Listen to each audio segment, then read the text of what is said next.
संन्यास के बाद यह मेरा पहला प्रश्न है कि मेरा कार्य बोलने का है और मैं विचार के तल पर ज़्यादा जीता हूँ। रोज़ मुझे 5-6 घंटे बोलना पड़ता है, जिससे बहुत ऊर्जा ह्रास होता है।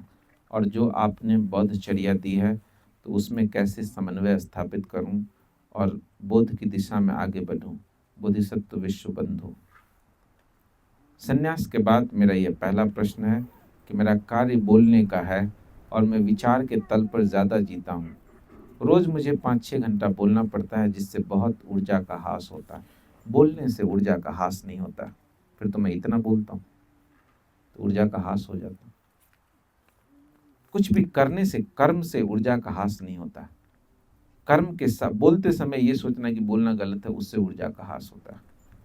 अगर आपका बोलने का कार्य है तो उस कार्य को पूजा की तरह करें। बोलते समय सिर्फ बोलें, फिर ये मत सोचें कि बोलना गलत चीज़ है, कि मुझे चुप रहना है। जब हम चुप होते हैं तो हम बोलना चाहते हैं, जब हम बोलते हैं तो हम चुप होना चाहते हैं। इससे ऊर्जा का ह्रास होता है, इस कॉन्फ्लिक्ट से ऊर्जा का ह्रास होता है। आप अपने काम से, अगर काम को छोड़ नहीं सकते तो एक ही उपाय है कि काम से प्रेम करना, कि जो भी आपका काम है उससे प्रेम करें। या तो छोड़ सकते हैं तो छोड़ दीजिए।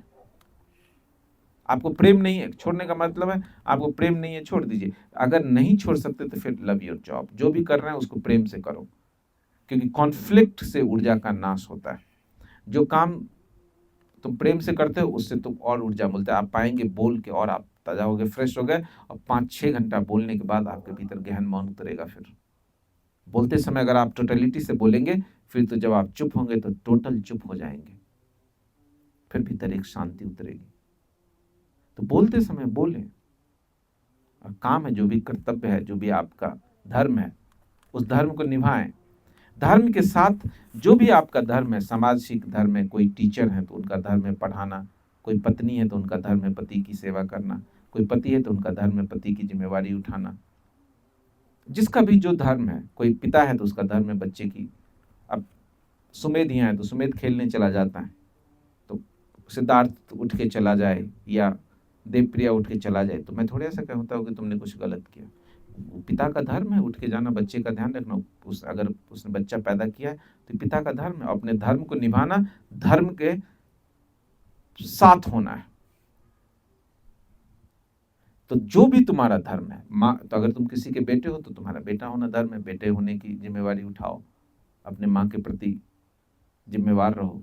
अगर तुम किसी के पिता हो तो अपने बेटे के प्रति जिम्मेवार। अपनी जिम्मेवारियों से, अपने धर्म से भागना धर्म नहीं है। जब इस धर्म की बात करो, जो रोल, जो भूमिका आपने ली है, अगर आपने बच्चा पैदा कर लिया तो आपने बाप बनने की भूमिका ली है, तो आप बाप बनने की भूमिका निभाइए, उससे भागना नहीं है। अगर आपने शादी कर ली है, यही तो एकनिष्ठ होना है। अगर आपने शादी कर ली है तो पति होने की भूमिका निभाइए, उससे भागिए मत। फिर ऐसा मत कहिए कि मैं ध्यान करना चाहता हूँ और पत्नी बात करना चाहती है, मैं क्या करूँ। तो फिर बात करो, फिर उसको अटेंशन दो, उसी को ध्यान बढ़ाओ। फिर पत्नी से बात करने को ध्यान बनाओ। ध्यान कोई ऐसी चीज थोड़े है जो अलग से करना है। जो भी करते हैं आप उसको पूजा की तरह करिए। जो भी करते हैं, आप ऑफिस जाते हैं तो उस काम को धर्म बनाइए। हाँ, अगर वो काम आपको लगता है आपके स्वभाव से मेल नहीं खाता है, आपको लगता है कि इससे बेहतर कुछ मैं कर सकता हूँ, कोई ऐसा काम कर सकता हूँ जो मेरा स्वभाव से मेल खाता हो, फिर उस काम को छोड़ के दूसरा काम करिए। लेकिन जो करते हैं उसको प्रेम से करिए, कलह के साथ नहीं, लड़ते हुए नहीं।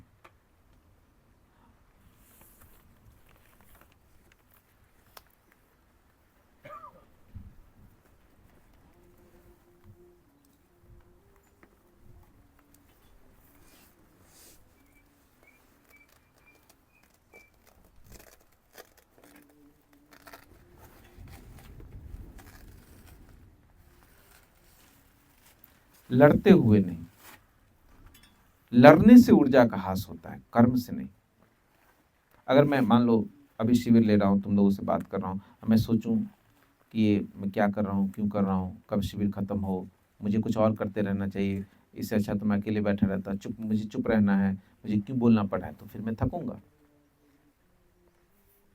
अगर तुम सुनते समय ऐसा सोच रहे हो कि अभी क्यों सुन रहा हूँ, सोने का टाइम मिलता है, तुम जहाँ हो अगर वहाँ मन से नहीं, मन और शरीर में मेल नहीं है तो ऊर्जा का ह्रास होता है। जिस चीज़ में भी मन और शरीर का मेल होता है ऊर्जा का ह्रास नहीं होता। अगर तुम बोलते समय बोल रहे हो, तुम्हारा शरीर बोल रहा है और मन भी साथ है, तो ऊर्जा का ह्रास नहीं होगा। लेकिन अगर शरीर बोल रहा है और मन कहीं और है, मन किसी और विषय का चिंतन कर रहा है, तो फिर ऊर्जा का ह्रास होगा। इसीलिए कहीं से भागना नहीं है, संन्यास का अर्थ भागना नहीं है। और जब तुम चीज़ों को स्वीकार करोगे, तो जो व्यर्थ की चीज़ें जो तुम्हारे जीवन में नहीं होनी चाहिए वो छूट जाएंगी सहज। आप पाएंगे कुछ और द्वार खुलेंगे, क्योंकि आप जब बोधिसत्व होंगे तो आप वही नहीं रह जाएंगे जहां अभी हैं। बहुत 30 बोधिसत्व में से ऐसा 1-2 होगा जो वैसे ही रह जाएंगे जैसे अभी हैं। बाकी का जीवन बदल जाएगा, बाकी के जीवन के हालात बदल जाएंगे, तुम्हारे जीवन में लोग बदल जाएंगे, तुम्हारी नौकरी बदल जाएगी, तुम्हारा व्यवसाय बदल जाएगा, तुम्हारा बिजनेस बदल जाएगा, तुम्हारे जीवन में चीज़ें बदलेंगी। क्योंकि जब रोशनी, अगर तुम मान लो रोशनी जला दिया तो डार्कनेस वहां पे नहीं रहेगा। जो अंधेरा है वो रोशनी को बर्दाश्त नहीं कर सकता। तो आपके जीवन में जो अंधेरे को पूजने वाले लोग हैं अब आपके जीवन में नहीं रह सकते, वो जाएंगे। जो सिचुएशन है जो आपके जीवन में रोशनी लेके नहीं आते, वो चला जाएगा। अब मैं जब संन्यास लिया उसके बाद मेरा जीवन वैसा नहीं रहा जैसा मैं था। शहर बदल गया, काम बदल गया, सभी चीज़ें बदलती चली गई समय के साथ। जैसे जैसे आप ऊपर उठेंगे वैसे वैसे चीज़ें बदलती चली जाएंगी, बदल ही जाएंगी। लेकिन जब जो कर रहे हैं आप उससे मत भागिए, आप बदलना मत चाहिए, आप भागिए मत, आप उससे संघर्ष मत करिए। आपके संघर्ष से ऊर्जा का नाश होगा। तो ये इस तरह के प्रश्न सब मन से हमको छोड़ देना चाहिए कि मैं सन्यासी हूँ लेकिन बच्चे ध्यान नहीं करने देते। बौद्धचर्या में बच्चे बाधा बनते हैं कि पति बाधा बनता है कि पत्नी बाधा बनती है कि बिजनेस बाधा बनते, कोई भी चीज़ बाधा नहीं बनती।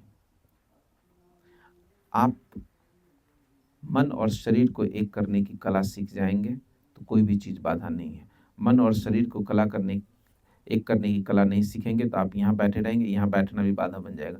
आपको लगेगा अभी यहाँ बारिश क्यों हो रही है, नहीं होना चाहिए। अभी यहाँ मौसम क्यों, आप शिविर में आ गए, आप मौसम से परेशान हो जाएगा, ऐसा मौसम क्यों है, धूप ही सही थी, तो ये मौसम बाधा हो गया, आप अभी मुझे सुन ही नहीं पाएंगे। अगर अभी मैं बोल पा रहा हूँ लेकिन मेरे भीतर ये विचार चले रहेगा कि ऐसा क्यों हो रहा है, तो बोलने का लय टूट जाएगा, मैं बोल ही नहीं पाऊंगा, कॉन्फ्लिक्ट पैदा होगा, मैं जो बोलना चाहूँगा कुछ का कुछ निकलेगा। जो है पल पल चीजें बदल रही हैं और हर पल आपको उससे राजी होते जाना है। आपको भी हर पल बदल जाना है और वो तभी होगा जब आपके भीतर कुछ स्थिर होगा, वो है बोध। जब कोई चीज हमारे भीतर स्थिर होता है तो हमको बदलने में परेशानी नहीं होती है।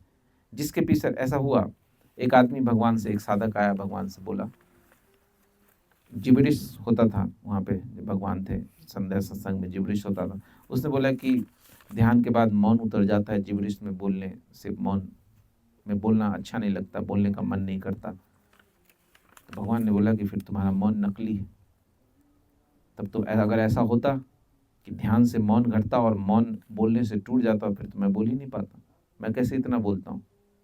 लेकिन सस्ता मौन जब तुमको घटेगा तो ऐसा लगेगा कि बोलने से टूट गया, कि पत्नी के आने से मौन खंडित हो गया, कि संसार में गए तुम मुझसे कहोगे कि जो शांति आपके पास आके मिली थी गल्लू शिविर में, वो सब संसार में खो गया, तो जाना वो शांति नकली थी। तुमने फिर शांति को नहीं समझा। अगर शांति सच में मिलेगी तो फिर खोएगी नहीं। संसार फिर विपरीत नहीं है, तुमको और ज्यादा स्पष्टता से उस शांति महसूस होगी। कॉन्ट्रास्ट में और ज्यादा पता चलता है शांति का। तो बोलने के बाद जब तुम चुप होगे तो तुम और प्रगाढ़ता से महसूस करोगे।